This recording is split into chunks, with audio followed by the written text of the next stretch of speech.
Call of Duty Modern Warfare 2 released in 2009 and introduced a character that would actually get its own cult following in the form of Ghost. He was cool because he had a skull mask and sunglasses. Unfortunately for us, this character ended up getting oofed towards the end of the game, doused in gasoline, and then burned forever away. But still, this character would remain a fan favorite for a long time. The character was even used as inspiration for an entire Call of Duty title. And then finally, when Call of Duty Modern Warfare was rebooted, Call of Duty jumped at the opportunity to bring this character back. And to this day, I will fight on this one. I will die on this hill. I don't like the redesign of this character. I don't know. I just can't get over the little like underbite, overbite thing he's got going on here. I mean, the design is an okay design. It's just not Ghost. It's not this character anymore. Fortunately, they have brought back more traditional designs of the character that you can use in these games, I think. The whole sunsetting of Modern Warfare and doing Modern Warfare 2 still confuses me. But yeah, this character then played a much bigger role when Modern Warfare 2 released and the campaign. And to its own right, this character, this version of Ghost, has its own popularity now, and its own character is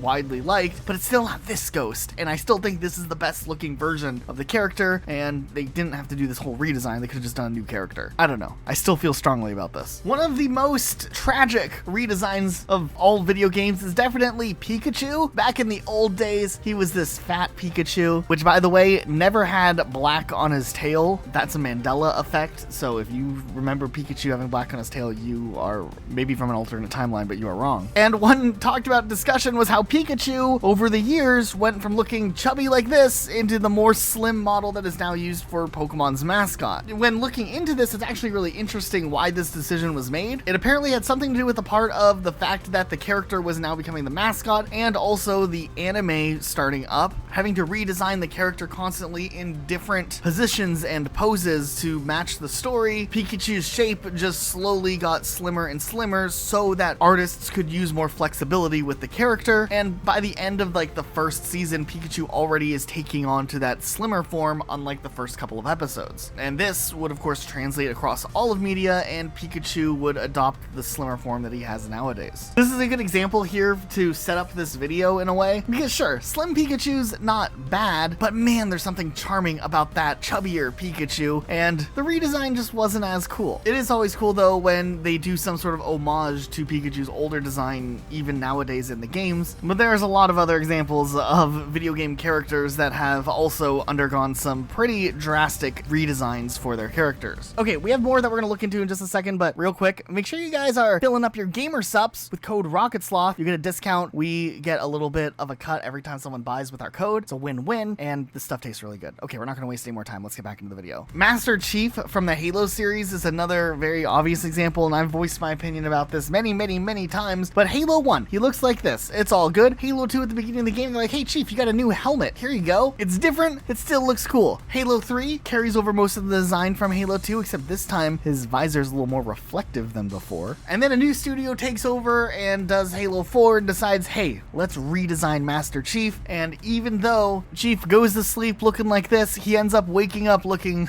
like this. And in general, I've just never been a fan of this redesign. The helmet shape doesn't look quite right. The visor is now orange and not reflective and has all these little like hexagons in it. I know Chief is supposed to be a heavy guy, but his new suit makes him come across as a heavy, clunky guy and not like the mechanical beast that he's supposed to be. In Halo 5, they were supposed to give him a poncho, but then that never even happened. And then they finally did fix up the design a bit by the time that Halo Infinite came out. But yeah, those in-between years were a little bit rough. Let's talk about Donkey Kong. I mean, technically, he had a pretty massive overhaul from his first appearance to his more modern look. Though technically, I think in the lore, these two are different characters. Nonetheless, the idea to expand on the Donkey Kong universe and that side of things was an interesting idea. And with each Donkey Kong Country iteration for the Super Nintendo, which was made by Rare, the Donkey Kong universe was built and the world expanded with each new iteration and new character introduced in every game. In the first Donkey Kong Country game, we were introduced to the new Donkey Kong and Diddy Kong. Then in the second one, it was Diddy Kong and Dixie Kong. And in the third one, it was Dixie Kong and Kiddy Kong. Then when it was time to bring Donkey Kong Country into a 3D world for the Nintendo 64, Donkey Kong Country released, which would bring back Donkey Kong and Diddy Kong, but instead of bringing back the other two characters, Kiddy Kong and Dixie Kong, they decided to put brand new characters in that were apparently the siblings of Kiddy Kong and Dixie Kong. Oh, and Lanky Kong was added in for some reason. Nonetheless, this was the first appearance of Tiny Kong, who was much inspired by Dixie Kong, except she could spin around with her pigtails instead of a ponytail to fly, and she was a main part of the Donkey Kong 64 lineup. However, after Donkey Kong 64 released, these characters, for the most part, wouldn't really be utilized in any main way for quite some time. That would be until the remake of Diddy Kong Racing for the Nintendo DS. Now, Diddy Kong Racing was already a very popular Nintendo 64 game, so a DS remake was an interesting choice to be made, especially since the original was made by Rare, who at the time of this remake being developed was now owned by Microsoft. And since this was going to be coming on a Nintendo console, it seemed like the plan was to make sure that there were no Rare-made characters from other IPs featured in Diddy Kong Racing, like Banjo and Conker that were in the original game. So with some new spots opening up, the decision was made to bring Tiny Kong back from the world of being on a character hiatus, and she would get a redesign for some reason, and it looked like this. I don't know, this has always bothered me for a really long time, and maybe not everyone agrees. Maybe some people really like this redesign, but I don't fully get it. I guess it's supposed to show that the character has grown up a little bit, but none of the other characters have grown up at all. She's technically supposed to be Dixie Kong's younger sister, and Dixie Kong is also in this game, and she hasn't grown up at all. To this day, it's still a mystery within the Donkey Kong fandom as to why the character got a redesign, but all future appearances of this character would appear to resemble this, and we never would see the original one that most people are actually familiar with when it comes to this character.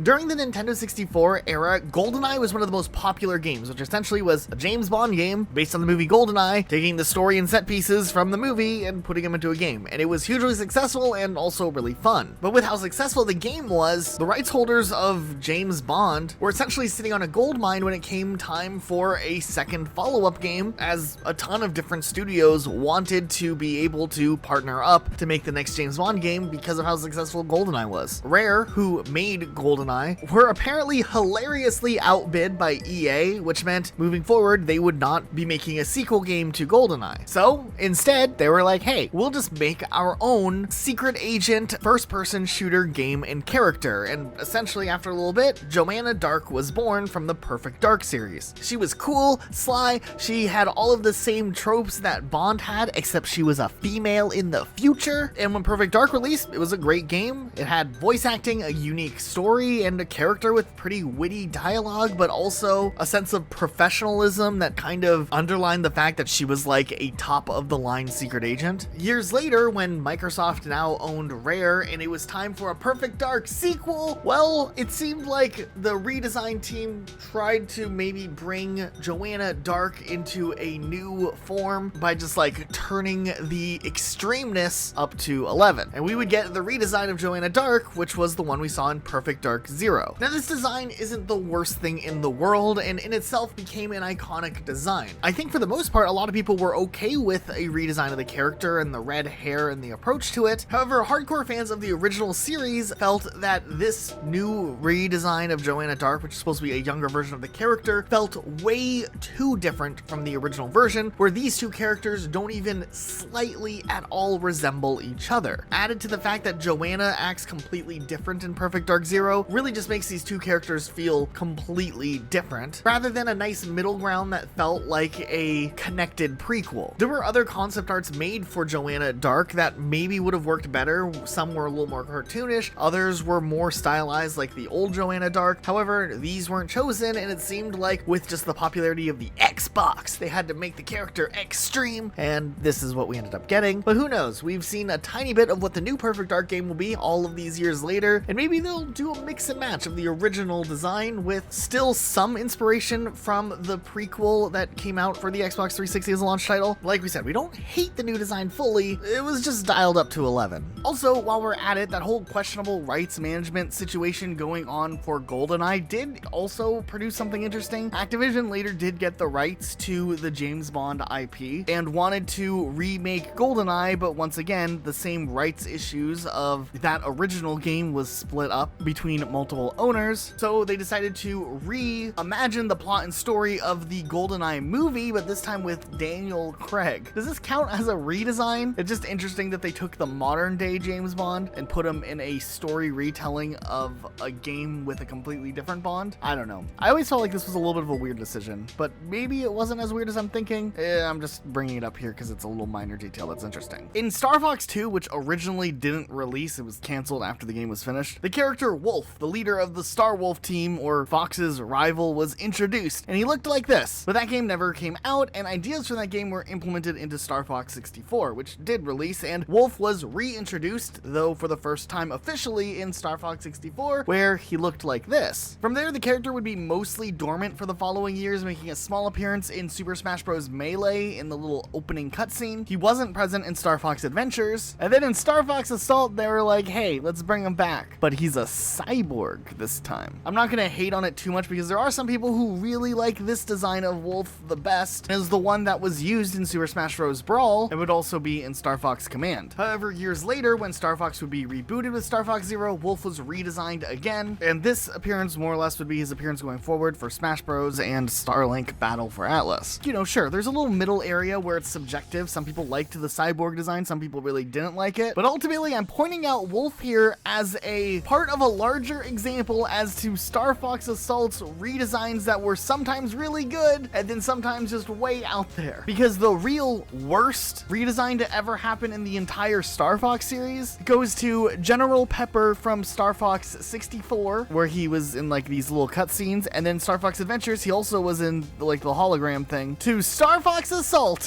where they did this to him. I get they're supposed to be like, oh, he's aging, he's getting older, but the time between Star Fox Adventures and Star Fox Assault in the lore was like 1 year, so the aging process between these games was really harsh. And don't get me wrong, I'm actually a fan of some of the redesigns of Star Fox Assault, but man, these two were a little bit more out there. Okay, let's talk about Pac-Man. Pac-Man, the beloved arcade classic, who was introduced in the 80s, was solidified as one of the most recognizable gaming icons for multiple reasons. It worked. You could see what he looked like on the box of arcades, and then also in-game, you know, he was that little yellow icon, easily recognizable. It seems like over the years, Pac-Man has gone through a couple of different redesigns for various reasons, almost trying to make this IP utilize in the same successful way that characters like Sonic the Hedgehog have been. And while trying to make him more of a mascot was a thing from the beginning. When they stopped doing hand-drawn artwork for him and went into the 3D realm, more often than not, there's something really just uncanny about Pac-Man. Giving this dude teeth should honestly be illegal. It just seems like in a lot of cases, Pac-Man needs to just kind of stick to a traditional design. I feel like Super Smash Bros. Does a decent job, but there's been some weird things also that have come out over the years of Pac-Man that just don't look quite right. Also, since we just brought up Sonic the Hedgehog, I have to talk about Knuckles the Echidna. And no, I'm not talking about the transition from, you know, his regular character model to Sonic the movie series, which, I mean, it's different, but it's not the worst thing ever. The worst thing ever actually is Sonic Boom. When they announced that Knuckles was getting redesigned and his appearance was so drastically different from any of the other character redesigns, it definitely was a discussion point online where people were like, do they actually know what they're doing? And, you know, some people were like, yeah, trust them. It's gonna be new. It's gonna be innovative. And then Sonic Boom came out for the Wii U and was a very buggy and broken mess. From what I've heard and seen, the television series adaptation wasn't all that bad, and I'm sure some people like this new redesign, but there's a reason that Sega didn't stick with it, and Knuckles is back to looking more relatively normal nowadays. Xbox. What are you doing? Conker, one of the most interesting characters from the Nintendo 64 era, with Rareware making this character that was over the top and almost a parody of the genre that Rare had contributed to creating. This character became became a legend, a legacy, and fans have always been clamoring for more Conker the Squirrel. But when Xbox acquired Rare, it seemed like things would change and shift for Rare for a long time. They decided to do a re-release of Conker's Bad Fur Day with brand new enhanced graphics, and Conker would see a slight redesign to resemble the new art style and higher resolution that the game was supposed to appear in. And while it's different, it honestly wasn't really all that bad. But after years of nothing really other than like a little failed Project Spark thing, Conker had been mostly dormant, and randomly out of nowhere, Xbox was like, hey, we're advertising this smart glass thing that we've been working on, and you can use Conker and just redesign him and show him off for the world. And for some reason they decided to redesign him as young Conker, and it is probably one of the most cursed video game characters of all time. Like, this is just awful. I don't know if like maybe Xbox took the backlash of Conker being back in some form like this as a sign that nobody wanted Conker to be redesigned, or as a sign that just nobody wanted Conker, which definitely isn't the case. But it just seems like one of those redesigns that is just so far out there and questionable that you just really second guess the sanity and thought process of doing what they did with this character. Y'all remember Mii's from like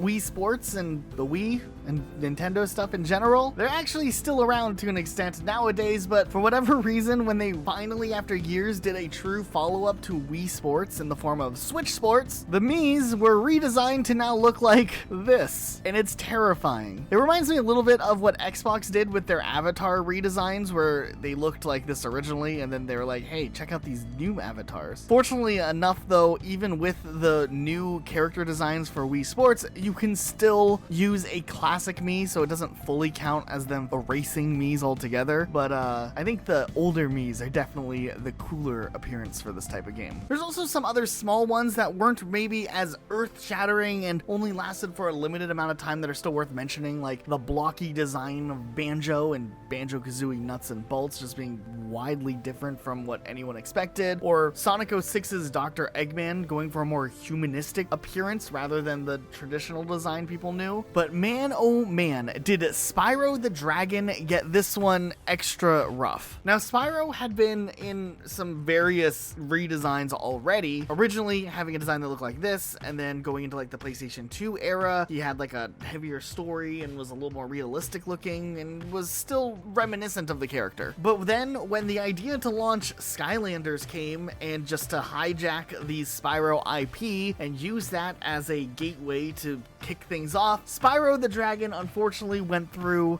some massive redesigns to a point where the character almost looked unrecognizable, and this seemed like a really big, I don't know, punch in the face to Spyro fans, because not only were they essentially changing the character to an unrecognizable form, but they were also just using Spyro as a way to kind of cash grab at the IP and build out this brand new IP, when Skylanders probably could have just existed on its own without Spyro needing to be involved. This unfortunately was the state of Spyro for a long time, at least until the Reignited trilogy finally came out years later, and to this day fans are still holding out that we'll get a Spyro 4 one day. Also, while we're talking about these types of games, Tiny Tiger from Crash Bandicoot Crash of the Titans, he used to be like this Tasmanian tiger with this cartoonish design, and they changed him into this big generic tiger with army clothes, and he was all buff and gave him a lisp. Yeah, I don't know. Crash, I really am cross with you. I'm just trying to do my job, and you go and cause all this chaos. One of the biggest and most notorious examples of a character redesign gone maybe wrong was when the character Dante was redesigned from the Devil May Cry series. Fans are pretty upset when the game DMC Devil May Cry was unveiled, as the main character Dante would see some pretty drastic changes. Not only was the character significantly different from the original design seen in previous games, this redesign had Dante appearing younger with short hair instead of his iconic longer white hair, and had this like on-the-nose rebellious punk-like appearance, being a drastic change from the beloved and original design that the character had. This character design change also was a talking point because this was a time that the Devil May Cry series was handed over to the Western studio Ninja Theory instead of the original Japanese developer Capcom. Some fans speculated that this was an attempt to westernize the character to appeal to a broader audience, which to hardcore fans felt like the game series was abandoning one of the core design aspects of the game. This also made this game feel more stand out, as there was now a lack of consistency, as this character design was different, and in general it conflicted with the established style and personality of the character. And of course, just like with any redesign on this list, there were people that did like the new redesign and the new portrayal of Dante and his personality, but this was definitely one of the more contentious redesigns of all time. We can also look at the Bomberman series as an example of an interesting redesign. For example, Bomberman has a traditional and more iconic appearance that people recognize right away, spanning from when the game series first started over the years. However, for some reason, every once in a while, it seems like iconic characters like this just have to go through a redesign for no real reason altogether, and Bomberman Act Zero was an example of this, where for whatever reason, we got a character design that was altered substantially, looking this time around way more realistic compared to the classic, cute, and simplistic design that fans had recognized over the years. Once again, this was another redesign that made series fans feel like there was a big disconnect between the developer, the game series, and the fan base. Yeah, I really don't know what they were thinking here. Mega Man is another really interesting character when it comes to unnecessary redesigns. For example, the original design of Mega Man, the one that most people are familiar with, started out as Rockman in Japan, created by Akira Kitamura. It was released for the NES, and Mega Man essentially was established as this blue-colored robot with a slender and youthful appearance. Over the years, there would be a lot of different adaptations of this character, some that were okay and some that were a little odd and maybe weird. Sometimes there would be art style crossovers and a ton of different approaches to this character. Sometimes Mega Man would appear younger, sometimes he would appear older, and sometimes he would appear hyper-realistic as a fat Mega Man for Street Fighter X Tekken. Okay, to be fair, I really can't get away with not including this on the list. However, I do think this was an intentional on-the-nose joke just because of how extreme they went with taking this character for a specific spin-off in this setting. So if anything, it's actually hilarious and intentional in the sense that it was done really, really well, because they were intentionally trying to make him look very, very unsettling. And I guess they nailed it technically. Does anyone remember the good old Prince of Persia series? Apparently it's coming back, but it was a series that predated the Assassin's Creed games and was pretty popular back in the day. They did do a controversial redesign of this character though in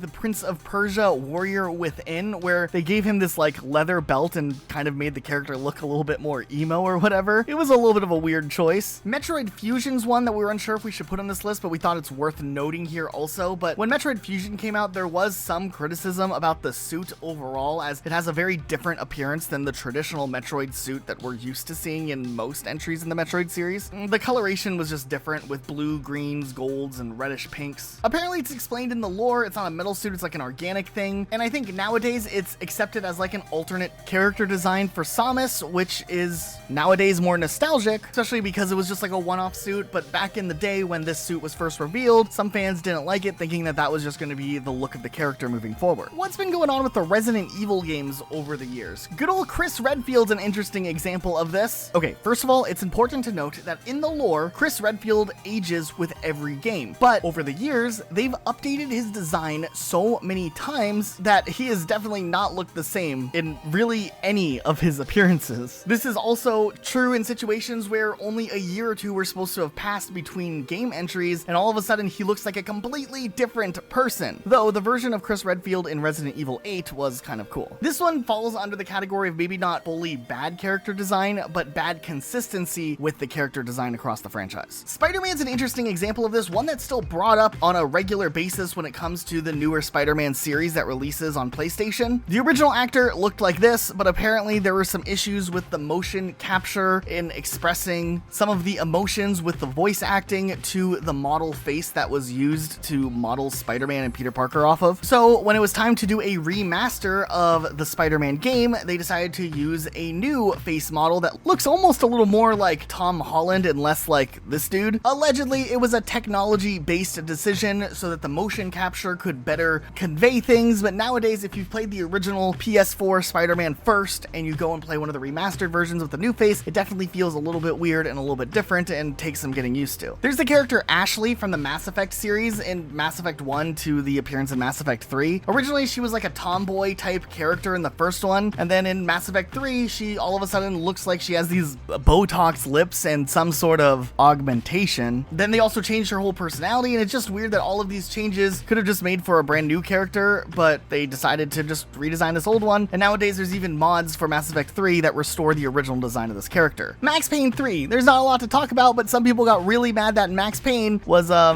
having a shaved head and a little bit older in this game. Yeah, I don't know. Does anyone remember the old Saints Row game, specifically Saints Row 2? A lot of people remembered the character Shaundi, who was like this carefree, druggy hippie girl, but she was really loyal to the Saints and the main character. In Saints Row 3, though, this character has not only a drastic redesign, but their personality is completely different and seems a lot harsher around the edges and angrier at everyone. Now, it's obvious between the two games, the character obviously went through some growth and maybe quit drugs altogether and is just this hardened gangster now, but it was never a character growth that we saw on screen, so the time between Saints Row 2 and Saints Row 3 felt especially jarring, as Shaundi in Saints Row 3 is just a completely different character. Now, you can make the argument that the character redesign was better, but at the very least, you understand where we're coming from, where the character redesign was drastic too. Fortunately enough, though, in Saints Row 4 of all games, they ended up playing into this and did this whole little story arc with old Shaundi meeting new Shaundi, and they have this conversation, and it's actually really funny, and it clears a lot of things up, and it was kind of that development that we wanted to see earlier on, and it just took a little while before they approached it. So one that maybe was fixed, where you could be like, yeah, they did a good job handling that after the fact and made it more of a cool little anecdote that rewarded players who'd been with the franchise for a long time. Look at this little cutscene, it's cool. My problem?